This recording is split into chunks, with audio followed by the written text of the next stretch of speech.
Lieve mensen, ik ben Boyke. Welkom back to another adventure with Boyke. Vandaag gaan wij iets heel leuks doen. Ik heb dit een tijdje terug al gedaan. En toen heb ik heel veel positieve reacties op gehad. Ik heb het jammer genoeg niet doorgezet door de tijd. Maar dit is eigenlijk na een lange tijd dat ik het weer ga doen met jullie. Wat ik gedaan heb vandaag, mijn laptopje gepakt. Ik heb daarop gezocht. Google geopend natuurlijk. Google, you know Google, your best friend. My best friend, your best friend.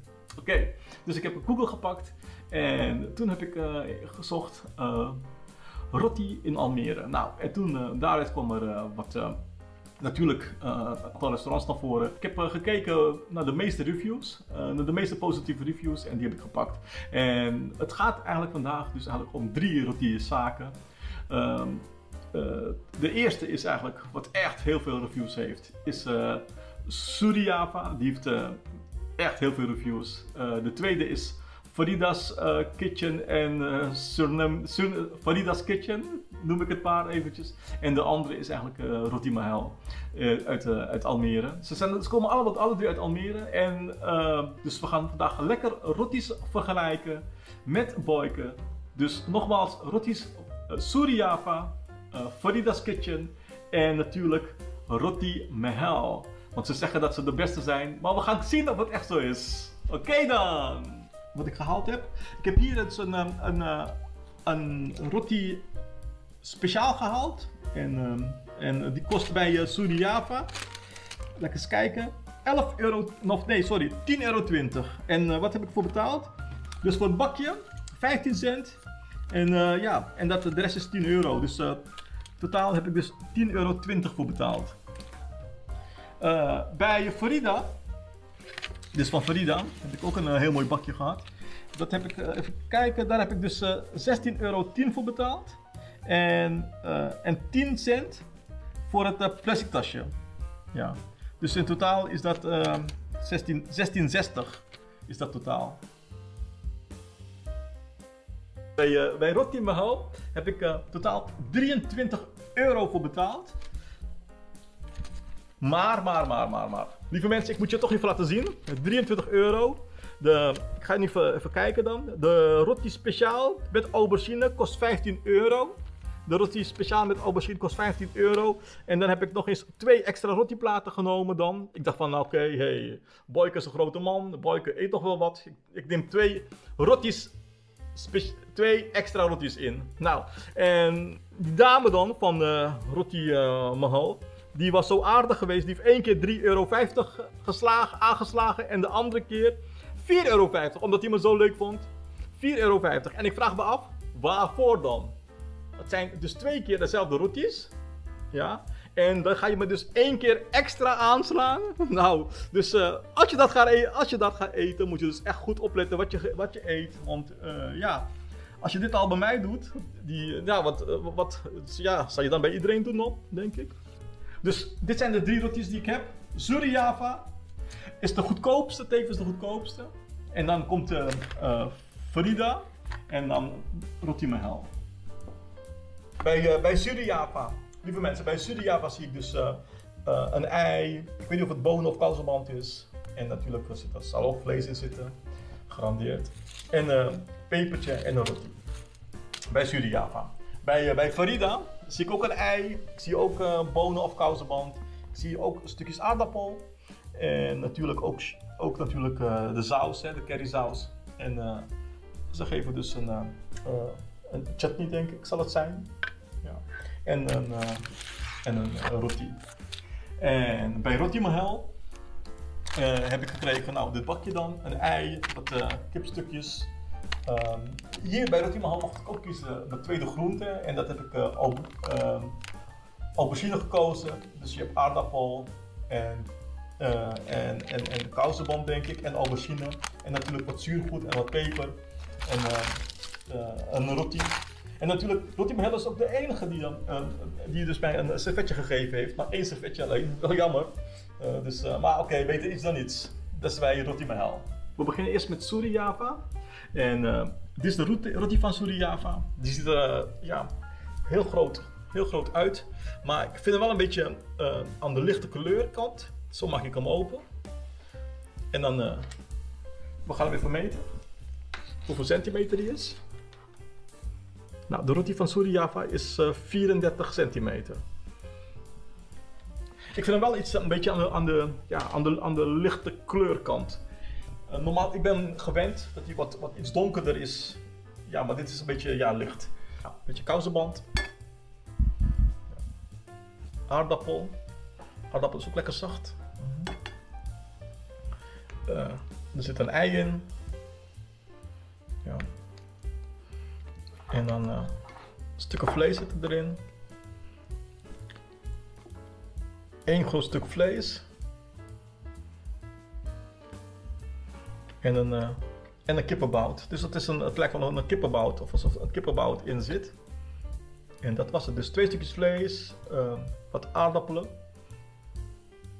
En bij Suriafa heb je dus 2 stukjes vlees, ja, kousenband, aardappelen en een ei. Ik ga dit keer met de hand eten, lieve mensen.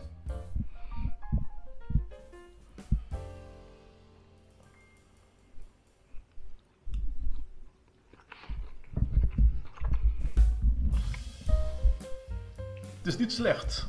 Ik ga nog een hapje nemen. En dit keer een stukje van het aardappel.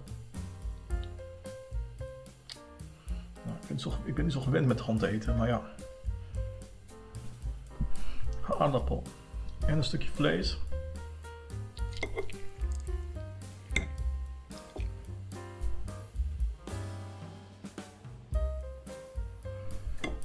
Een beetje groente erbij.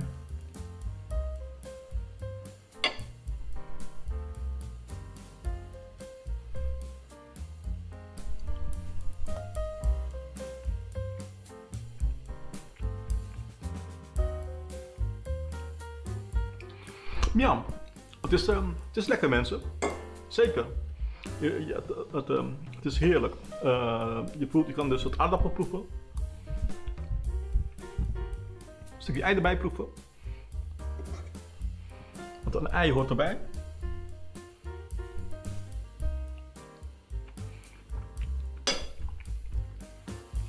Het is een mooie mixcombinatie van lekker zacht, lekker smeuig, de masala, de kousenband en natuurlijk het roti erbij. Ja, dat zorgt ervoor dat het gewoon een lekkere combinatie is. En het is ook goed voor het oog en natuurlijk het ziet er goed uit. Ja. Ja, ik zal dit kunnen eten, absoluut. Suriafa. Nou, roti was gewoon een normale roti van 34 centimeter. En als ik een cijfer mocht geven, zou ik een 7,5 geven.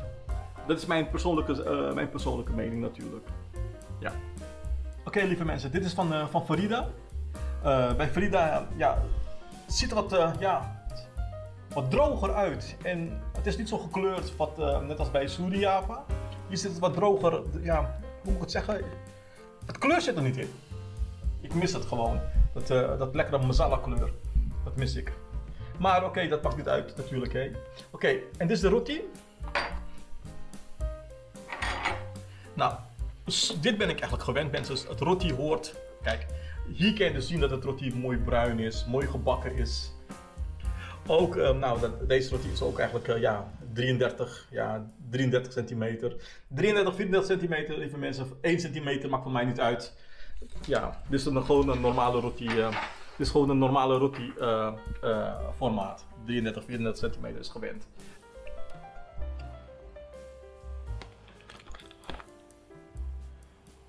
Aardappel. Ik weet niet of het... 1 stuk vlees. Klein stuk vlees. Tweede vleesje. Derde vlees. En een ei. Wat ik bij Farida zie, die geeft echt grote blokken aardappelen. Ja, hoeft voor mij per se niet zo groot te zijn. Een ei en 3 kleine vleesstukjes. Nou, ik begin eerst met kijken of het kousenband is of het bonen zijn. Dit is gewoon kousenband. Dus geen twijfel mogelijk. En nu de aardappel. De aardappel is wat steviger.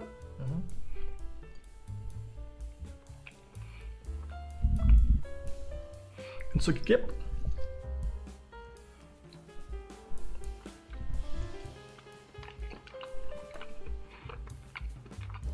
Kip kan ook gewoon. Ja, die gaan we testen met roti.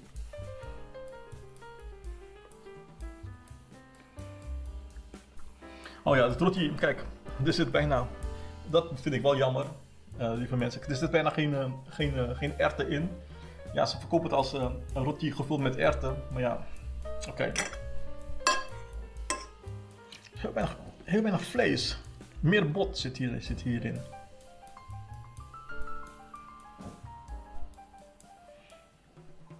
Volgens mij, ja, hadden ze ook met kipfilet, maar ja, het kipfilet maakt het vlees zo droog. Gaan we van een hap nemen. Alles bij elkaar zorgt wel voor een goede mix, dus een goede smaak. Ik had niet verwacht. Ik had eigenlijk verwacht dat het wat meer, niet zo kruidig zou zijn of niet minder smaak zou hebben, omdat het er zo lichtjes en flauwtjes uitziet. Dacht ik van, hé, het zal minder smaak hebben, maar dat is niet. Het heeft juist veel meer smaak. Ja. Alleen jammer dat er zoveel bot in zit. Dat vind ik wel jammer. En als ik een cijfer moest geven, zou ik toch dit, ja, een 8 geven. Ja. Een 8 voor Farida. Absoluut. Ja, lieve mensen, dit is van Roti Mahal. Zoals je kunt zien, roti. Is 3 stuks kip, een ei, je hebt aubergine en kousenband en aardappel en dat zuurgoed en een pepertje erbij. Pepersambal, ja. Nou, dit is ook zoiets wat ik gewend ben. Het is wel een beetje, ja, open gegaan. We gaan even meten wat de roti is. Ja, nou, de roti is dit 30 centimeter. Ja, dus iets kleiner natuurlijk, maar oké. Het is de kleinste roti van allemaal. Dus, maar het is wat beter gevuld dan de rest. Dat wel, dat moet je wel bijzetten, het is wel beter gevuld dan de rest. Ja. Oké. En nu gaan we even testen, proeven. Nou, dat is aubergine. Wat is dit? Dat is aardappel. Het is vastkokend aardappel. En het kousenband, ja, er zit niet echt veel kousenband in. Ik zit even te zoeken. Maar er zit niet echt veel kousenband in. En hier dan, nou, 3 stukjes kip. Is het beter dan bij Farida natuurlijk. En het ei. Dus laat ik even proeven hoe het kip smaakt.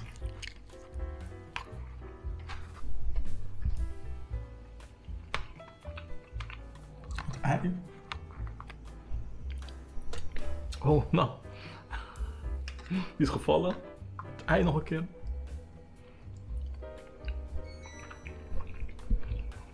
Nu gaan we een stukje proeven. Met de roti. Bij Roti Mahal had je de keuze voor een tweede groente en ik heb aubergine gekozen. De eerste groente dat was aardappel met kousenband. Kan ik niet echt veel kousenband zien. Er is, voor de tweede groente zie ik wel veel, maar ik zie meer aardappel dan kousenband. Ja, of de kousenband is er wel, maar het is minimaal wat erin zit. Meer aardappel. En ja, doen we nu wat kip bij. En dan gaan we nu proeven.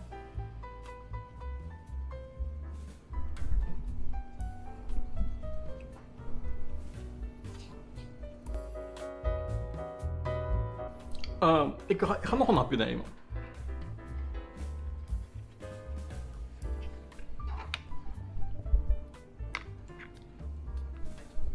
Voordat ik kan zeggen van hoe en wat.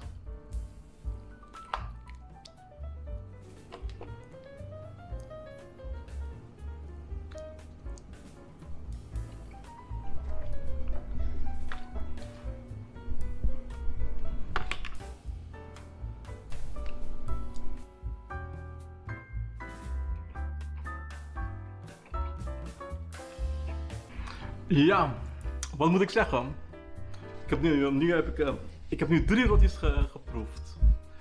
Van Suri Java, van Farida en Roti Mahal. En ik weet dat Roti Mahal zit echt te adverteren dat ze de beste roties verkopen. Ja, lieve mensen. Als ik een cijfer moet geven voor Roti Mahal, geef ik een 7. Ja, ik vind het wel jammer. Ik had echt meer verwacht van Roti Mahal. Maar helaas, meer kan ik niet zeggen dan een 7 voor Roti Mahal. Waarom eigenlijk een 7? De kleur zit er wel in, maar het smaak zit er niet in. Het komt niet uit. Het aubergine is een beetje zuurig, vind ik zelf. De aardappelen zijn te vastkokend. En het vlees, ja, alsof het niet echt een goede combinatie is bij elkaar. Dat vind ik wel jammer. Ja. Echt. Maar natuurlijk is het mijn mening, mijn smaak. Het kan voor iemand anders heel lekker zijn. Maar ja, voor mij is het een 7 waard. En voor de anderen is het natuurlijk meer waard natuurlijk. Lieve mensen, ik heb 3 rotjes met kip geproefd. En ik heb ze ook vergeleken. Dit is van Suri Java. Dit is van Farida. En dit is van Roti Mahal. Dit is van Suri Java. Roti is wel wat, iets aan de witte kant, blanke kant. Maar totale combinatie een 7,5. Roti van Farida. Het ziet er wat bleekjes uit. Je hebt 3 stukjes kip en weinig vlees. Maar voor het oog, het roti ziet er wel goed uit zoals ik het eigenlijk gewend ben. Als ziet hij wat bleekjes uit, is hij wel heel erg smaakvol. En het cijfer wat ik dus voor Farida wil geven, is een 8. De roti van Roti Mahal, nou, ziet er ook goed uit en is ook gevuld. Maar het eten, je hebt ook 3 stukken kip met een ei erbij, aubergine, aardappel met kousenband, maar te weinig kousenband natuurlijk. Het ziet er ook heel smaakvol uit, alleen ja, je mist net het smaak. Het ziet er smaakvol uit en dan denk je van, oh, dit zal ook zo lekker smaken, maar ja, het is niet zo, vind ik zelf. Dat is mijn persoonlijke smaak natuurlijk. En het cijfer wat ik voor Roti Mahal geef is een 7. Dus Suri Java krijgt een 7,5. Farida krijgt een 8. Al ziet hij wat bleekjes uit, een 8. En Roti Mahal krijgt een 7. Ja. Ze zitten allemaal heel dicht. Ze zitten met z'n allemaal heel dicht bij elkaar. Maar er is toch één die eruit steekt. En dat is Farida vind ik echt lekker. Ja. Wat vinden jullie ervan? Ik zou zeggen, ga zelf ook testen. Ga ook naar Roti Mahal, ga ook naar Farida, ga ook naar Suri Java in Almere. En laat het me weten wat jullie ervan gevonden hebben. En natuurlijk, als je wilt dat ik in jouw stad kom, of bij jou in de toko, in de buurt in de toko moet komen om te testen, laat het me ook even weten.